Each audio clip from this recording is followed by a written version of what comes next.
Abramos as nossas Bíblias em João, capítulo 3, versículo 4. João, capítulo 3, versículo 4.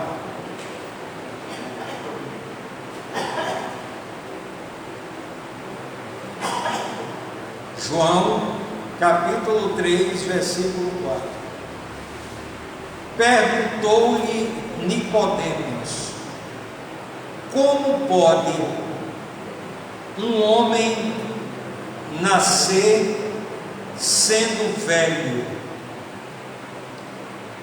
Porventura pode tornar a entrar no ventre de sua mãe e nascer?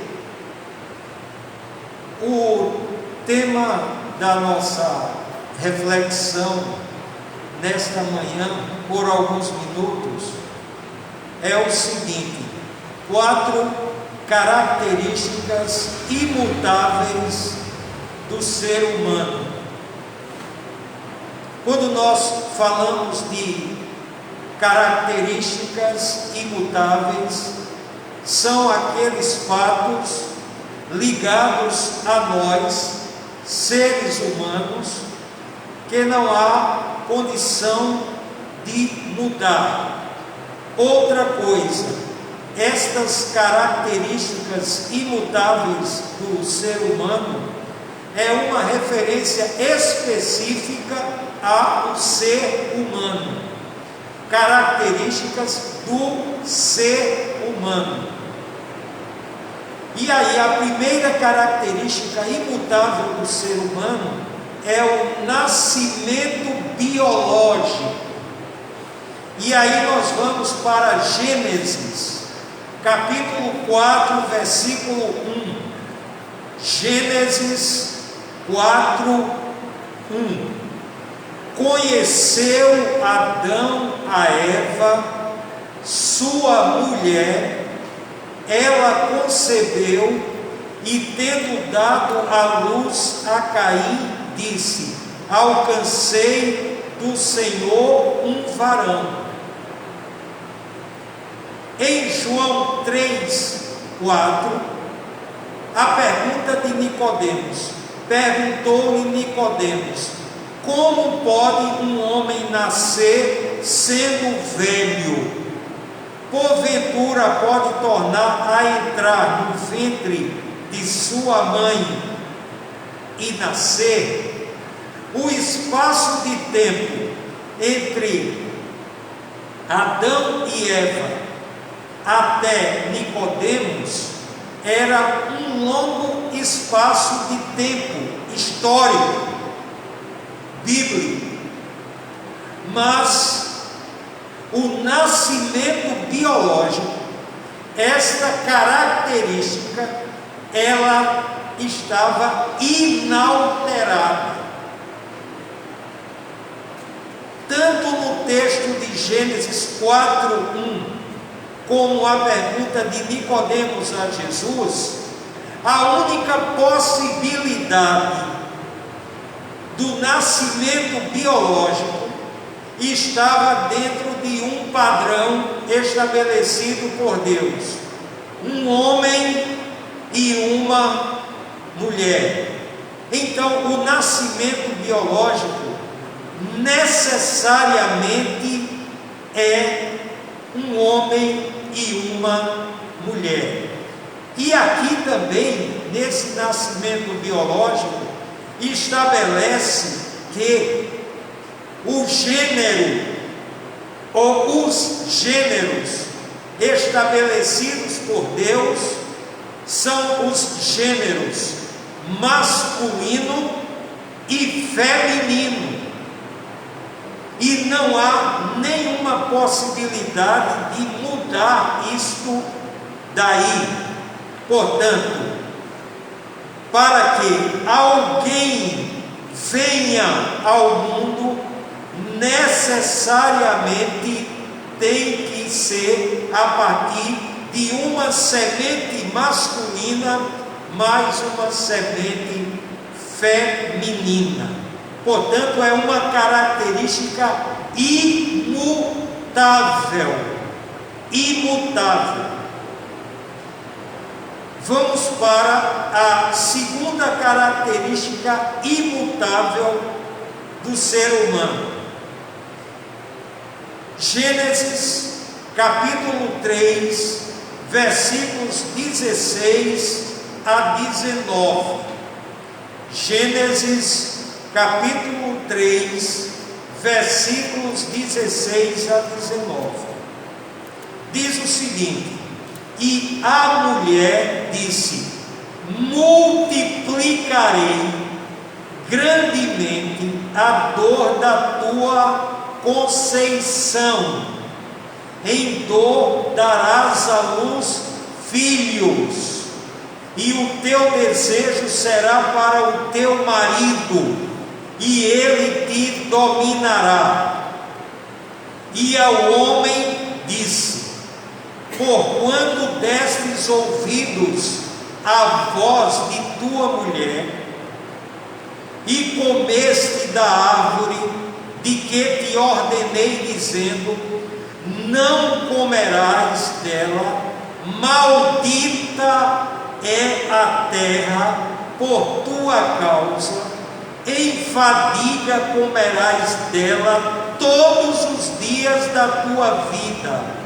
Ela te produzirá espinhos e abrolhos, e comerás das ervas do campo, do suor do teu rosto comerás o teu pão, até que tornes a terra, porque dela foste tomado, porquanto és pó, e ao pó tornarás. Em João capítulo 16, versículo 33, o que é que Jesus diz? Tenho-vos dito estas coisas, para que em mim tenhais paz. No mundo tereis tribulações, mas tende bom ânimo, eu venci o mundo. Da mesma forma, no nascimento biológico de Adão e Eva, até aquela pergunta que Nicodemos fez, como também o sofrimento, desde que Deus estabeleceu aqui, dito em Gênesis 3, 16 a 19, e depois de um longo período de tempo histórico até a vinda de Jesus, o ministério de Jesus, o que ele falou é da realidade do sofrimento. Esta semana, eu ouvindo algumas perguntas pela internet a um determinado pastor, e aí então alguém fez a pergunta: por que a gente adoece? A doença, a enfermidade. Então isso é intrínseco do ser humano. O ser humano, ele adoece, ele fica enfermo, e desde que mundo é mundo que isso ocorre. A doença só vai deixar de existir quando chegarmos no céu. Aí não haverá doença, consequentemente não haverá hospital, não precisará de médico, nem de médica, nem de remédio nenhum. Mas aqui na terra, a doença vem para os crentes e para os incrédulos, e a gente tem que dizer isso para não enganar as pessoas. E muitos cristãos pensarem: eu sou um servo de Deus, eu não posso ter uma dor de dente, eu não posso ter um problema de coluna, eu não posso ter um tipo de problema qualquer. Não, veja agora na pandemia, morreram pastores, morreram padres, morreram artistas, morreram jogadores de futebol. todo tipo de segmento, crentes ou não crentes, foram acometidos pela Covid, e Deus não estava no comando, não. Essas pessoas não eram crentes, não. Elas estavam sob outro regime de que não poderia adoecer. Então a gente não tem que enganar ninguém. É uma característica. Sofrimento não é uma roupa que a gente chega em casa, coloca lá e diz: nunca mais vou vestir aquela roupa. Sofrimento está dentro de nós, e sofrimento de todos os tipos. Tipo de sofrimento espiritual, quando a nossa fé é confrontada. A gente ouve, vê aí pela televisão diariamente a nossa fé ser afrontada, e a gente sofre espiritualmente, sofre. Por quê? Porque a gente sabe que está com a verdade, e aquelas pessoas estão caminhando para o inferno.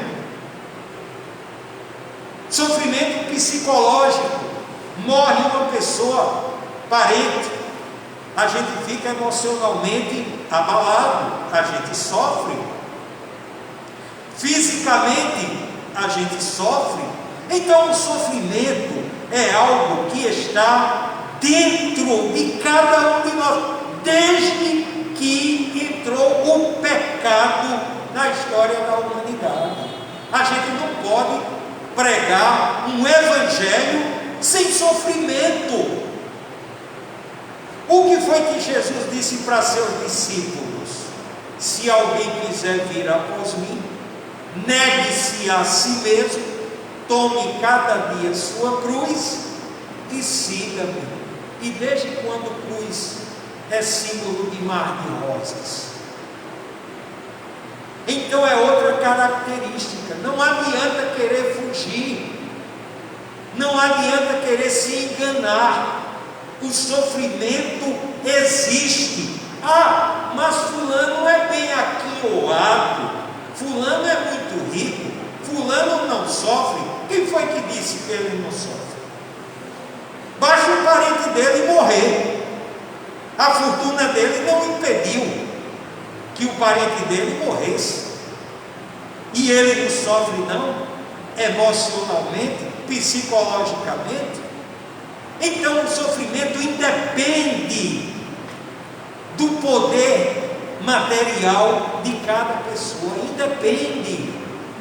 A pessoa pode ter todos os objetos do desejo, todos, e ainda assim sofre. Porque se os objetos do desejo impedissem o sofrimento, então a gente poderia dizer: bom, os ricos não sofrem, então na família dele ninguém morre, na família dele ninguém adoece, na família dele ninguém vai para o hospital.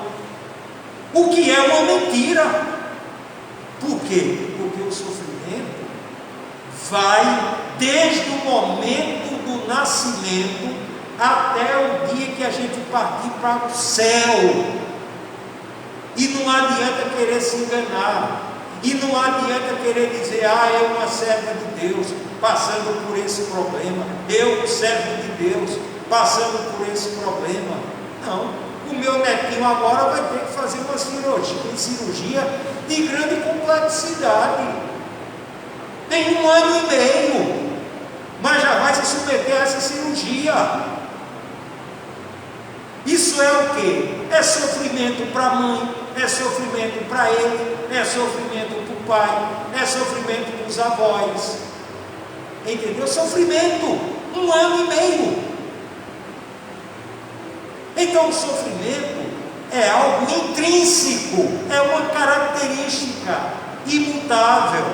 Não tem como a gente querer fugir dessa realidade. O hino Atribulado Coração diz: atribulado coração, em Cristo alívio encontrarás.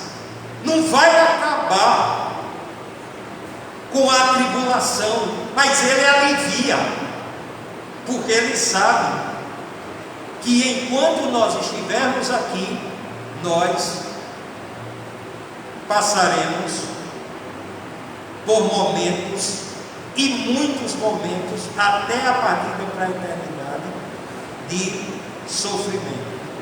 Terceira característica imutável, não adianta querer fugir dessa realidade: o pecado. Primeira carta de João, capítulo 1, versículo 8 e o versículo 10. O que é que diz? Primeira carta de João, capítulo 1, versículo 8 e o versículo 10. Repetindo, primeira carta de João, capítulo 1, versículo 8 e o versículo 10. Olha o que é que diz: se dissermos que não temos pecado nenhum, enganamo-nos a nós mesmos, e a verdade não está em nós. Se dissermos que não temos cometido pecado, fazemo-lo mentiroso, e a sua palavra não está em nós. E em Romanos 3:23 diz: porque todos pecaram e destituídos estão da glória de Deus. O pecado é outra característica intrínseca, desde que Adão e Eva pecaram. Toda a humanidade, o único sem pecado foi nosso Senhor e Salvador Jesus Cristo, e a gente viu hoje na classe. O único. Todos pecaram e destituídos estão da glória de Deus.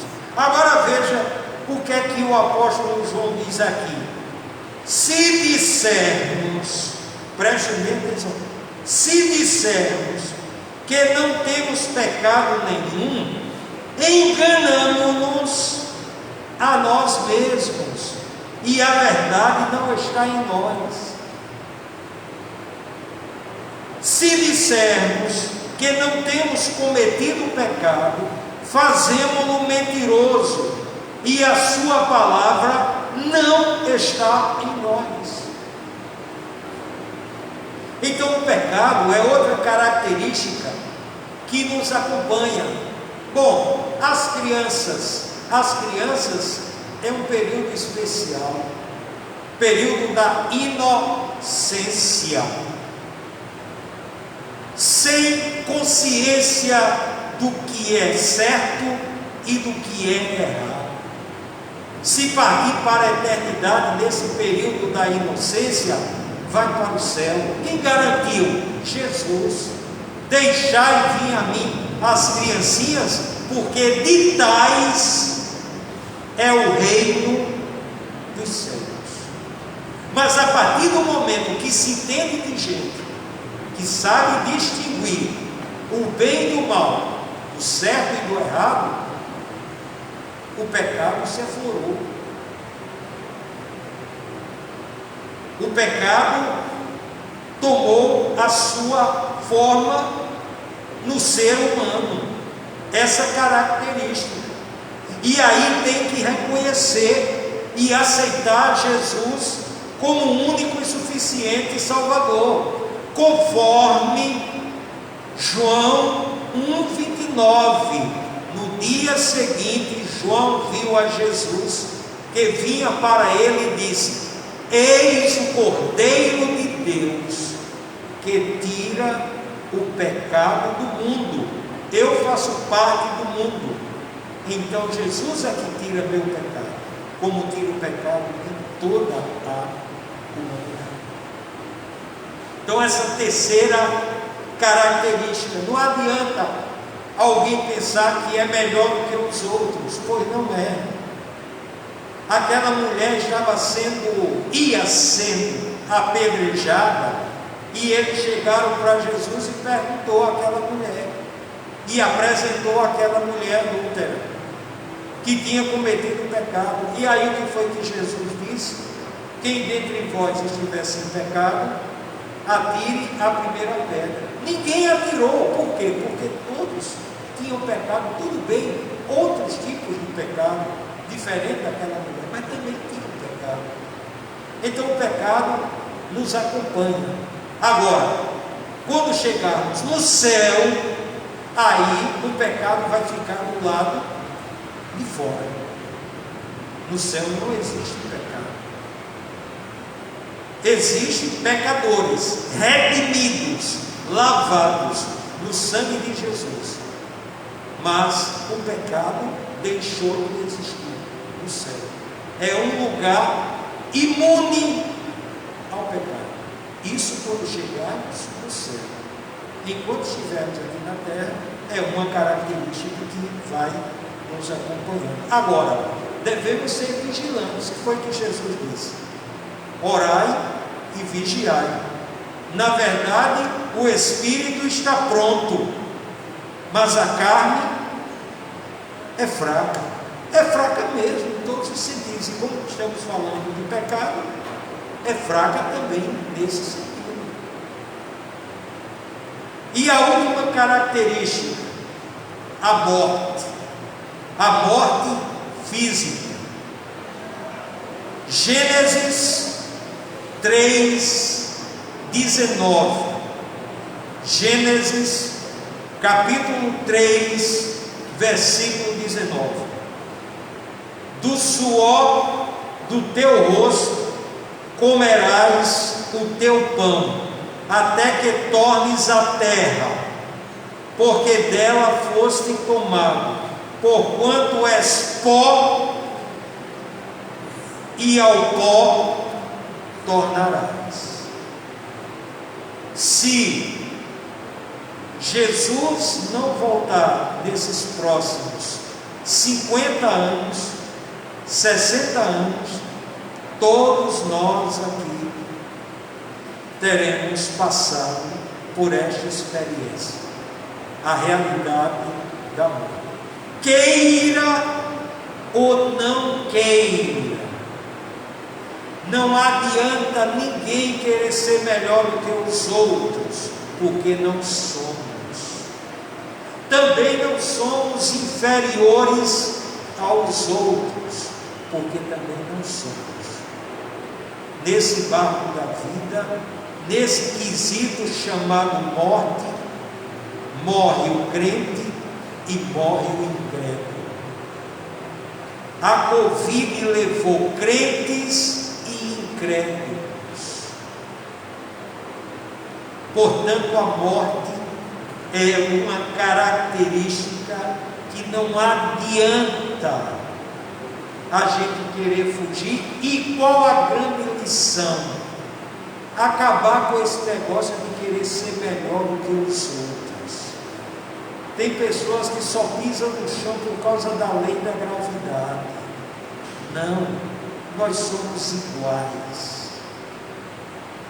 Nós saímos da mesma fonte. Somos criaturas de Deus. E a morte é uma realidade que vai para os crentes e vai para os incrédulos. O apóstolo Paulo chegou um momento que ele fez a seguinte pergunta para ele mesmo sobre essa realidade da morte. Romanos 7:24. Veja o que é que o apóstolo Paulo perguntou a ele mesmo. Romanos 7:24. Miserável homem que eu sou, quem me livrará do corpo desta morte? Veja que ponto chegou um homem de Deus, quando ele se confrontou com essa realidade, quando ele parou para pensar na realidade da morte. O que foi que ele disse? Miserável homem que eu sou, quem me livrará do corpo desta morte? Romanos capítulo 7, versículo 24. Agora, o apóstolo Paulo disse isso aqui porque ele era um desesperançado? Ele era um derrotado? Não. Em Romanos ele diz: nem a vida, nem a morte, nem a altura, nem a profundidade, nenhuma outra criatura nos poderá separar do amor de Deus que está em Cristo Jesus. Ele pode dizer: porque para mim o viver é Cristo e o morrer é lucro. Ele pode dizer: combati o bom combate, acabei a carreira, guardei a fé. Mas ele reconhece lucidamente, racionalmente: eu não sou melhor do que ninguém, miserável homem que eu sou. Quem me livrará do corpo desta morte? Ele estava fazendo uma constatação de uma coisa que ele não podia mudar. Era uma característica imutável: a morte. Em 1 Coríntios 15, 26, o apóstolo Paulo apresenta a morte como o último inimigo. 1 Coríntios 15, 26. Ora, o último inimigo a ser destruído é a morte. Mas vai ser destruído por quem? Por nós, seres mortais? Quem vai destruir a morte? Deus. Ele é que vai destruir no juízo final, no fim do mundo. Aí não existirá mais morte. Então, nesta manhã, que Deus tenha colocado em nossas mentes, em nossos corações. Todos nós aqui somos seres humanos. Todos nós temos um coração batendo. Tivemos um pai e uma mãe, mesmo aqueles que já são órfãos. Seu pai e a sua mãe já partiram para a eternidade, mas teve um pai e uma mãe. Sofrimento, todos aqui experimentam, todos experimentam. É uma característica. Nós sofremos. Pecado, todos nós aqui pecamos. Somos pecadores redimidos, mas não podemos abrir a boca e dizer que a gente não comete pecado. A gente já está mentindo. Agora, quando a gente peca, a gente sente tristeza e vergonha e procura não repetir o pecado, mas nós somos pecadores. E a quarta característica, a morte. Porquanto és pó, e ao pó tornarás. Miserável homem que eu sou, quem me livrará do corpo desta morte? Que Deus, pois, nos abençoe e a gente aprenda, porque é um privilégio a gente estar aqui, não aprendendo com o pastor Gilmar. Nada disso aqui foi produzido por mim. Tudo isso aqui é produzido pelo Senhor, escrito na Bíblia, e cada um de nós podemos constatar aí. Que nós saiamos daqui um pouquinho melhor do que entramos, ou, como dizia minha mãe, menos ruim, porque bom nós não somos, menos ruim. Que Deus, pois, nos abençoe.